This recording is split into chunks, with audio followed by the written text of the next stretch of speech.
ජීවිතයේ සමහර අවස්ථා නැවත නැවත ආයම සිදු වෙනවා. මේ එවැනි අවස්ථාවක්.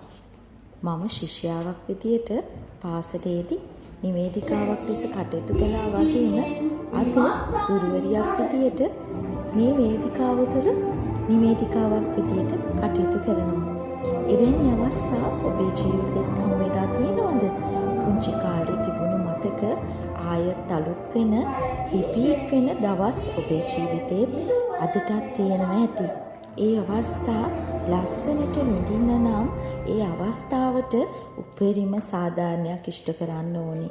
ඒ වගේම කිසිම වෙලාවක ඔබේ ජීවිතේ අවස්ථා මග අරගන්න එපා. ඒ අවස්ථාවන් වලට ඔබේ උපරිම හැකියාව ලබා දෙන්න. ඔබට දෙවියන් වහන්සේ දී තිබෙනා වූ ටැලන්ත වලින් ඔබ දෙවියන් වහන්සේට සේවය කරන්නට අමතක කරන්නට එපා. ඔබට හිතෙන්නට පුළුවන් මේක එච්චර දෙයක්ද කියලා. ඕ මේක ගොඩාක් ලොකු දෙයක්. ජීවිතේ සෑම දවසක්ම සතුටින් විඳින්න කැමති මිනිස්සුන්ට හැම මොහොතක්ම ජයග්‍රහණයක්.